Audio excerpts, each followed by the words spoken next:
su presencia en esta sala, que tiene que ver con mantener una plática con ustedes para cerrar esta semana y entrar a un impasse pues, vacacional, que es el tema de la Semana Santa, y por tanto me siento bien que podamos platicar. Básicamente lo que les puedo decir en este momento es que el día domingo acudiré a las 5 de la tarde al Monumento a la Revolución junto con los senadores que nos hemos ubicado como un bloque parlamentario, que nos incorporamos al PT como grupo parlamentario, pero que nos identificamos como Partido del Trabajo Morena, para poder hacer una perfecta identificación de nuestro apoyo al licenciado Andrés Manuel López Obrador. Eso es lo que quiero comentarles. Veo con mucho éxito liderazgos, miembros de otros partidos, sociedad civil, se está incorporando a firmar este documento que le va a dar mucha más solidez a una campaña creciente, a una campaña que destaca frente a las otras campañas, que también las hay, y que fuera de un proceso electoral se constituye como un escenario de implantación. O sea, no es campaña en sí, lo pongo en ese orden, pero es un proceso político que ya está transcurriendo en el país, ¿sí? Lo está haciendo Miguel Ángel Osorio Chong, utilizando los instrumentos del poder para generar un posicionamiento. Lo está haciendo Ricardo Anaya, desde las posiciones que tiene como presidente nacional del PAN.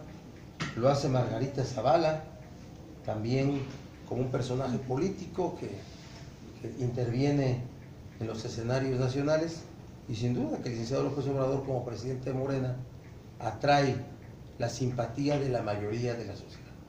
Entonces, vamos a estar nosotros en ese proceso. Estoy esperando los encargos que de parte de ahí sí de la campaña formal de la señora Delfina Gómez Álvarez pudieran encargárseme para poder desarrollarlos. Entonces, de los temas legislativos que ustedes quieran, pregunten, hablamos, tenemos posiciones perfectamente claras. Vamos, una vez que termine la Semana Santa, a tener una reunión como grupo parlamentario PT Morena para presentar lo que hemos llamado una agenda legislativa para terminar el Senado. Pero eso no puede, lo que íbamos a anunciar el día de ayer como bloque parlamentario, lo tenemos que hacer una vez que tengamos el consenso con los 7 integrantes originales del grupo parlamentario del Partido del Trabajo Morena y con su coordinador Manuel Barça. Entonces, en eso quedamos, y será hasta el regreso de la Semana Santa cuando fijemos posiciones políticas respecto a los asuntos del Senado, legislativos y políticos. Senador, ¿quiénes irían el domingo a esta firma de apoyo? Bueno, vamos a ir los 9 integrantes, los 9 senadores que nos incorporamos al grupo parlamentario PT Morena. Espero que también vaya el senador Encinas, entonces seríamos 10, y yo espero que vaya también el senador Morón, que en ese caso seríamos 11. Digo que hemos hablado con él y le hemos invitado, sugerido, argumentado de la conveniencia política de que asista. Entonces vamos a ver, es una decisión que él asume, que él toma, y creo que es una forma de expresar una posición política frente a la izquierda mexicana, frente a al partido PRD al que pertenece, y desde luego al destino de nuestro país.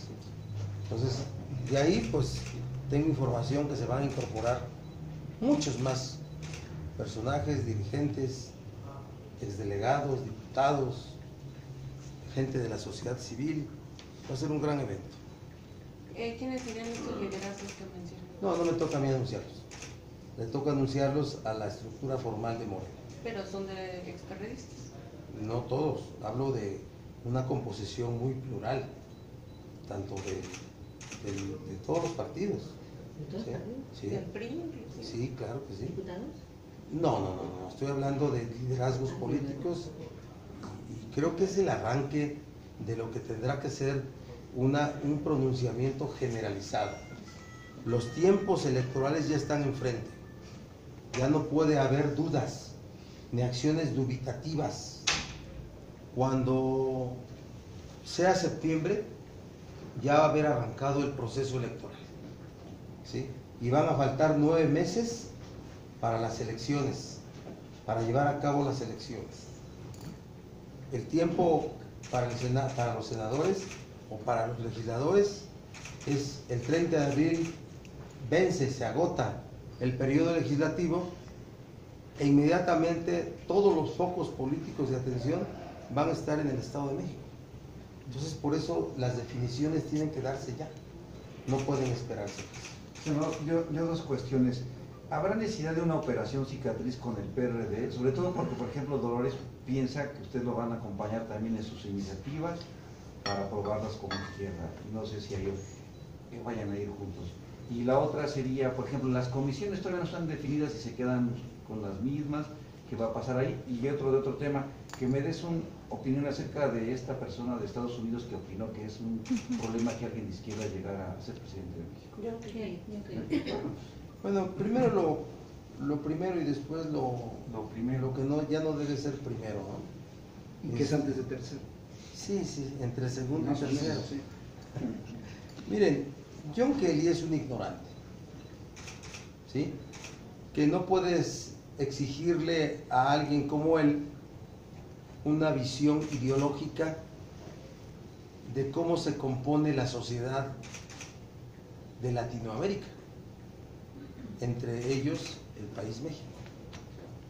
Para John Kelly, la visión que tiene es la del destino manifiesto, de estar convencido de que todos los países del mundo deben estar sometidos al poder de Estados Unidos, y más Latinoamérica y más su país vecino, con el que comparte un territorio de 3.000 kilómetros aproximadamente. Ese es John Kelly. Para él, izquierda significa antiyanquismo. Para él, izquierda no significa una sociedad en donde se aspire a que haya una sociedad igualitaria, donde las desigualdades sea el propósito fundamental de toda acción pública, combatir la desigualdad, donde se aspire a tener una sociedad de derechos, donde se aspire a tener un gobierno nacionalista. Para ellos, la izquierda representa el antiyanquismo. Pues, bienvenida a la calificación. Bienvenida a la calificación. El contraste es de lo que ellos están convencidos, que la derecha, que por cierto ni siquiera Kelly puede saber cómo definir a la derecha, ¿sí?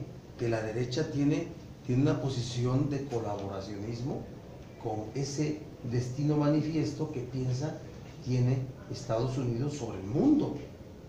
Entonces, expresó la visión que tienen como gobierno, que tiene Donald Trump y que tiene todo su gabinete, una posición de predominio sobre el mundo, porque esa es la visión de Estados Unidos, el destino manifiesto. ¿Sí lo han oído, verdad? La invasión, el bombardeo a Siria. Esa es una muestra del gobierno de Trump frente a un hecho de otra nación y que quiere imponer una acción militar como ejemplo de lo que cómo quiere verse. Ahora, por cierto, el gobierno de Trump ya no es el gobierno que inició. Antes de los 100 días es un gobierno cuestionado, que está sujeto a una investigación muy complicada. Sus vínculos con Rusia, el país adversario, si llamaríamos ideológicamente o de intereses, el país adversario de Estados Unidos es Rusia. Y entonces vincularse con Rusia haberse vinculado con Rusia en tiempos electorales para ser beneficiado, hacer negocios en los cuales la nación rusa tiene injerencia y se ha beneficiado de Donald Trump, lo puede llevar a una investigación y a un juicio político que le cueste el puesto.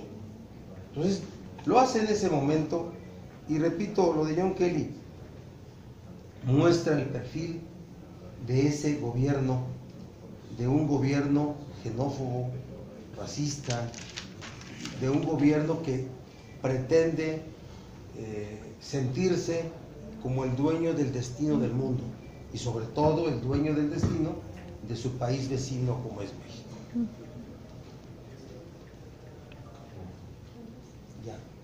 Ay, faltaba lo que... El tema de lo segundo. Miren, el tema de las comisiones, el tema del Belisario Domínguez, es un tema que va a ir resolviendo los órganos del Senado. No es con declaraciones públicas como se van a resolver, ¿sí? Se van a ir resolviendo. El término de tercera fuerza política ni existe. O sea, no es un asunto que exista en la ley o en los acuerdos del Senado, acuerdos entre primera, segunda y tercera fuerza, ¿no? O sea, de verdad, quien piensa así y quien hace toda una definición y argumentación de fuerza política por población y por representación popular, de verdad es una argumentación inexistente. Los acuerdos políticos son entre grupos parlamentarios, ¿sí?, de acuerdo a su tamaño, y el tamaño de los grupos parlamentarios les da sus integrantes. Un grupo parlamentario de 16 senadores requiere una representación diferente que un grupo parlamentario de 8 senadores. Eso es lo que es. Esa es la legalidad estricta. Así es que esperemos que los órganos del Senado sienten a las partes y se formule un acuerdo. Es un acuerdo que va a tener que surgir de entre el PRD y el PT Moreno. Ahí tiene que salir. Y de lo que salga, pues habrá repercusiones para todos los integrantes. No es con declaraciones. A ver, yo no voy a controvertir los argumentos de alguien más, porque si lo hiciera solamente provoca una controversia de me dicen, les digo, me contestan, les respondo. Serán los órganos. Serán los órganos. Está visto que la salida que nosotros ofrecimos, que era una salida política muy inteligente, la del bloque parlamentario, nunca la asumieron. Era una salida parlamentaria para no alterar absolutamente nada. Pero quien bien venía a poner orden, vino a completar el desorden, ¿sí? Entonces, por eso yo solamente me quedo diciendo a ustedes que el tema de las comisiones, el tema del Belisario Domínguez, el tema de los espacios físicos, el tema de los recursos a los grupos parlamentarios se definen por los órganos del Senado. Y cuando lo definen los órganos del Senado, será aplicable para los grupos parlamentarios. Será aplicable. Sin necesidad de, por ejemplo, dividir algún auditorio. Que es Bueno, esa es parte de una historia que solamente se implica a partir de que, miren, el PRD, cuando se instaló, teníamos 22 senadores, pero nos quedamos con los espacios físicos de 28, que es el número de senadores del Senado anterior, y nos quedamos ahí instalados. Así de sencillo. Hoy tiene que haber una redistribución necesaria. Se podía pensar en dividir. Sí, se tienen que dar espacios físicos para el trabajo parlamentario de un grupo parlamentario de 16 y un grupo parlamentario de 8. Eso es. O sea, no hay cosa de pensar en querer dividir algo, ¿no? O sea, eso es parte de un acuerdo que va a tener que presentar la JUCOPO con la Secretaría de Administración y Finanzas y tendrá que ser asumido, porque de otra forma pues nos volveríamos invasores, ¿verdad? ¿Eso puede ser antes de que termine el periodo? Yo creo que debe de ser antes, pero así, se los digo, no con declaraciones. Ya me salió el bigote. Yo ya sé que esto hay que resolverlo donde hay que resolverlo, ¿sí? No con declaraciones, que sean los órganos del Senado. Y todo es una representación proporcional. Está bien fácil, ¿no? Entenderlo. 16 senadores requieren de más espacio que 8 senadores, ¿verdad? Y nada más un punto incluido en la no declaración o sí declaración. El comité de administración se lo deben de integrar a la senadora Beristain. Sí. Eso sí, no hay vuelta de hoja. Digo, la mesa directiva de la Comisión de Administración es integrada por 3, es para la primera, segunda y tercera fuerza. ¿Quién sea la tercera fuerza? Les digo que no hay una definición de qué es la tercera fuerza, porque dicen el pleito por la tercera fuerza. No, es por número de integrantes, pues. No es una declaratoria política de quién es la tercera fuerza. Es por número de integrantes. ¿Sí? Es natural. Sí saben eso del voto ponderado, ¿verdad? Ahí está. Por voto ponderado le corresponde. Voto ponderado. Muy bien, señor. Senador, volviendo a lo de López. Siga. No, es que estaba enrutado en un tema y el universal lo interrumpió. ¿Por qué te tratas así? No sé, voy a poner una queja en derechos humanos. Pero si yo no la traté mal, señorita. No, está bien. ¿Y acá? No, ¿Puedo es que preguntarlo? el senador estaba en una declaración muy buena y yo lo interrumpí. Ya se me olvidó. Se me olvidó. La voy a preguntar. No, yo le voy a preguntar 3 cositas. Una, volviendo al tema de López Obrador y Estados Unidos. ¿No hay riesgo de que de verdad este gobierno de Trump intentara hacer algo para que Andrés Manuel no llegara a la presidencia? Siempre el gobierno de Estados Unidos en todo momento ha tenido injerencias en la vida política y democrática del país, y hasta electoral siempre. No sería la primera vez que el gobierno americano tuviera injerencia política. Yo ahí lo que exijo es el comportamiento de Estado de nuestros gobernantes y el comportamiento de la fuerza institucional de quienes organizan elecciones. Yo ahí es lo que exigiría, más allá de lo que declaren allá, que sin duda esa sí es una declaración injerencista. Yo exijo al gobierno mexicano responda de manera clara ante una posición pública de gente del gabinete de Donald Trump. Repito, ellos se muestran como son todos millonarios, ignorantes, racistas, xenófobos, ¿sí? Que creen que el mundo debe someterse al destino de Estados Unidos. Esos son. Entonces, quien tiene que responder a posiciones injerencistas es el gobierno. No, ya lo hizo bien. Son las instituciones. Queremos verlo de manera muy clara. Queremos verlo. Ahora, me meto al tema internacional. Fíjense, la estrategia también que se tiene es que nos acostumbremos a los agravios. Que ya no nos sobresalte y nos preocupa cada declaración, cada agravio que hacen desde el gobierno de Donald Trump. Y que transitemos. Porque para el gobierno es muy claro su prioridad. Su prioridad es el mejor acuerdo en materia comercial y económica, y todo lo demás puede ser transitable. El tema del muro, el tema de la persecución a migrantes, cualquier otro asunto es transitable. Por lo que quiere pasar el gobierno mexicano es por las mejores condiciones para el tema comercial y económico. El tema de la seguridad en la frontera. Cuando el gobierno de Estados Unidos viene y habla de seguridad en la frontera, ya no solo está pensando en el muro y en el río Bravo, está pensando en Suchiate, ¿eh? Y no para que haga un muro Estados Unidos al Suchiate, sino para que de manera encubierta haya agentes americanos en esos programas que nunca han sido reconocidos, pero que siempre han existido. Los programas de vigilancia, de investigación, de inteligencia, que en todo momento en la historia de México, gobiernos le han permitido a Estados Unidos. Si no, no hubieran montado el señor Camarena, ¿verdad?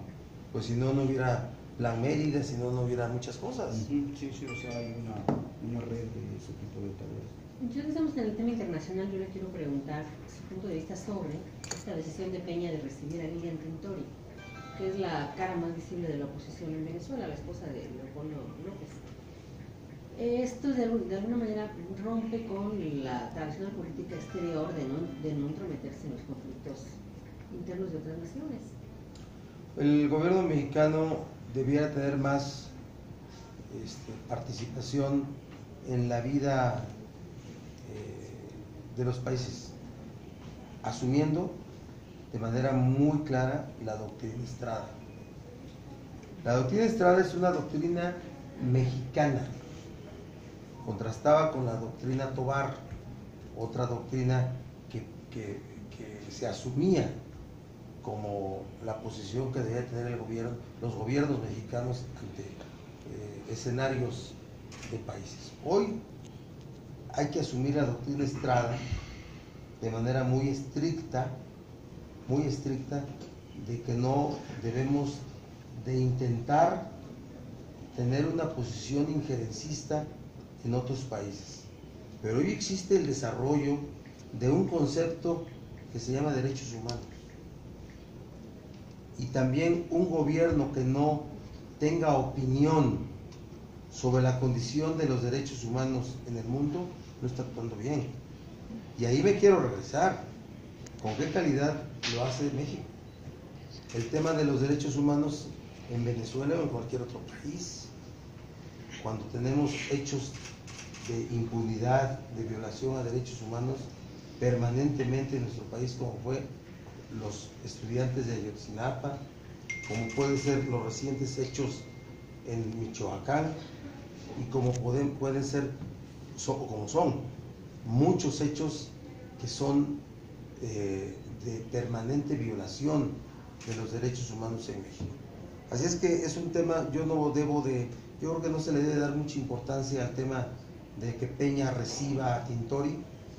No, es que la pregunta, senador, es buena porque a final de cuentas cuando recibió Ruiz Massieu a Tintori también el año pasado, inmediatamente la canciller, mediante tweets, hizo muchas declaraciones de que pues está respondiendo a gobiernos imperialistas, intereses imperialistas, órdenes imperialistas, lo llamaba mucho y atacaba mucho directamente a la Cancillería mexicana. Ahorita ya no es el canciller, sino pues el presidente quien recibe. ¿Atacaban? O... Sí, la Cancillería venezolana atacó directamente a la Cancillería. Pues habla de una relación ríspida entre gobiernos. Sí, bueno, claro que sí. Yo creo que la forma como se ha conducido la relación internacional de Venezuela con el mundo es muy complicada.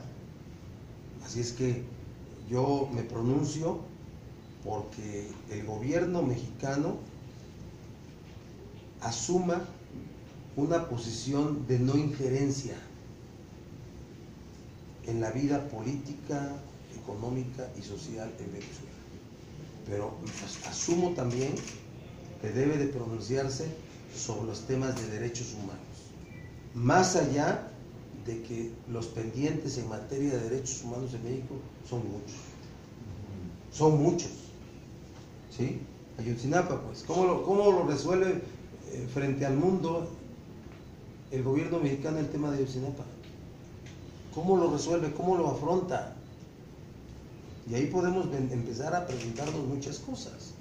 ¿Qué debió haber pasado para que no quedara como el peor de los acontecimientos de impunidad que autoridades de diferentes niveles permitieron?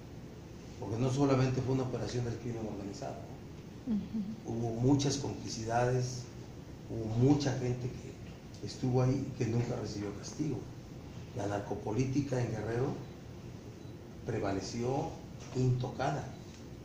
Entonces, doctrina Estrada, Andrea, Sí. para no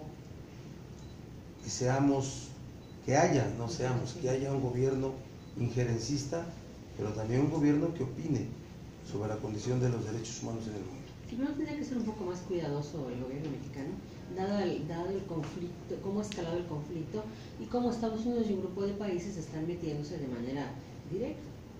Bueno, Se ve ahí la mano para desestabilizar el gobierno. el riesgo más fuerte que yo veo es que México se volviera parte de una estrategia de intervención militar de Estados Unidos en Venezuela. Que se creara un ambiente internacional que pudiera hacer ver aceptable algo así. Sí, claro, esa es la parte más riesgosa. ¿Cómo reaccionaríamos ante ese hecho? ¿Sí? Pero el hecho que Peña haya recibido a Tintori no lo veo como un hecho político que deba ser censurado, sino perfectamente claro. No tener una posición de injerencia en la vida política de Venezuela, pero sí mantener una opinión sobre el tema de los derechos humanos. Senador, le pregunto de 2 puntos, si es tan amable. En la recta final que tendrá el periodo de sesiones, ahora que se regrese de los días de asueto, ¿como para qué temas sí da que haya consenso y que puedan votarlo en el Pleno? Pues yo desafortunadamente veo que el tema del fiscal anticorrupción no va a salir. No va a salir. Hay poco interés del gobierno de que salga. Hay decisión del PAN de obstruir. Entonces yo veo que los acuerdos posibles no dependen de los acuerdos en el Senado. Son decisiones políticas que se están tomando fuera del Senado. O sea, cuando no va a haber fiscal anticorrupción, cuando no va a haber una ley de la Fiscalía General de la República, antes una reforma constitucional en esa materia, para impedir que el procurador se vuelva en automático fiscal general y para fortalecer las 2 fiscalías especializadas. Yo estoy viendo que se negaron los actores del poder a que efectivamente hubiera una transformación de uno de los elementos esenciales del sistema anticorrupción. Prevalece el pase automático. Mientras no haya reforma constitucional, sí. Ajá. Entonces no va a haber reforma constitucional y no va a haber una nueva ley de la Fiscalía General de la República.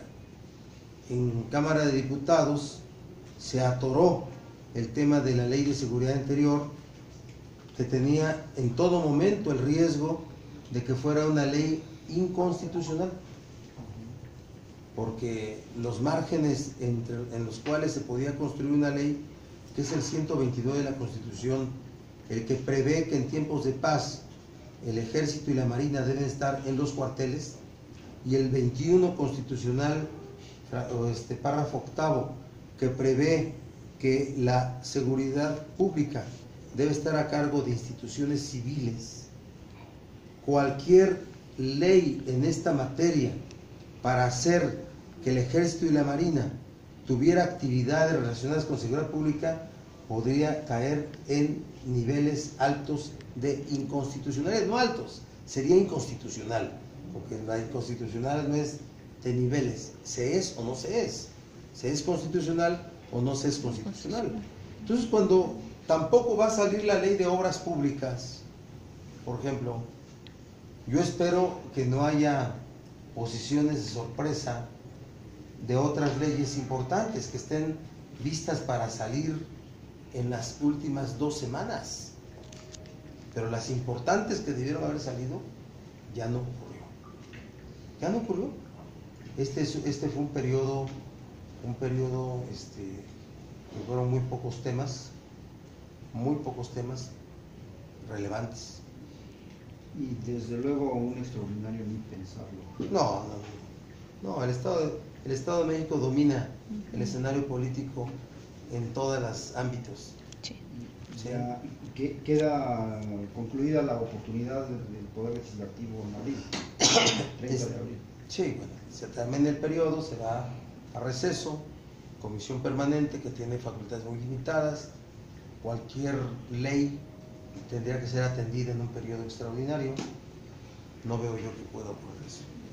Senador, otra cosa, hay una confrontación entre el gobierno de Chihuahua y la Secretaría de Gobernación. El gobernador de Chihuahua alega que se dejó solo y la Secretaría de Gobernación puntualiza que ha habido los apoyos suficientes de Fuerzas Armadas y Fuerza Pública.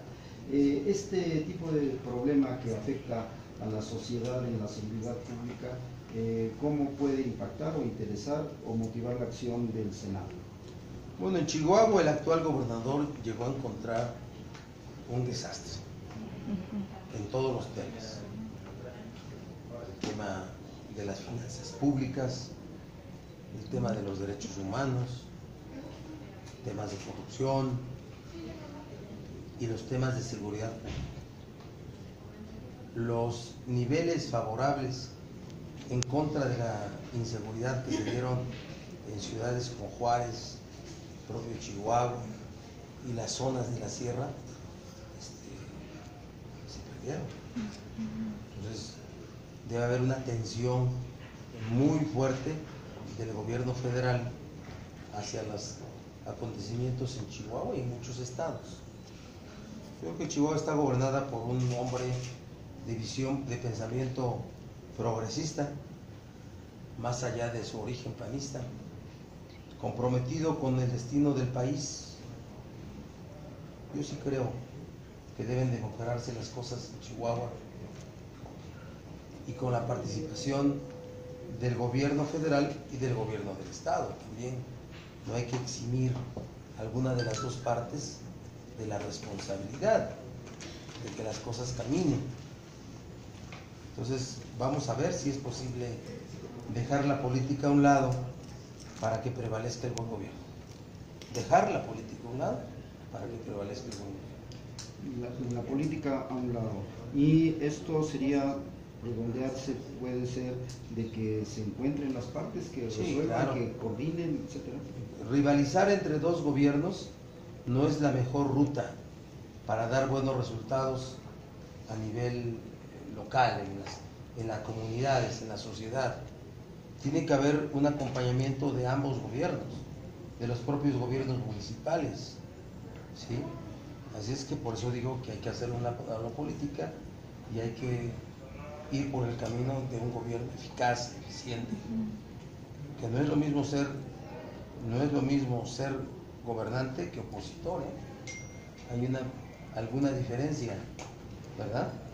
Como para que se piense que cualquier gobierno puede ser exitoso. La situación es delicada por la manera singular, ¿no?, de que cerró un periódico. Bueno, asesinaron a una compañera periodista y cierra el periódico Norte. Es muy lamentable eso. Es muy lamentable que se haya decidido cerrar un periódico como respuesta a la inseguridad. El Estado debe de garantizar, y hablo del Estado, Federación y gobierno local, debe garantizar condiciones para que la libertad de expresión sea auténtica, sea real, y esto fue una muestra lamentable, una respuesta muy fuerte a una realidad de miedo que vemos existe en Chihuahua, ¿sí? Espero que las cosas se corrijan. Espero que las cosas se corrijan. Espero que haya coordinación entre los dos gobiernos. Yo le veo a Corral capacidad para hacer las cosas bien.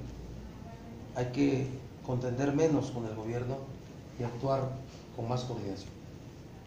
Gracias, senador. Sí, o al menos que Juanito tenga más. Si quiere hacemos... A ver, Juanito, échale.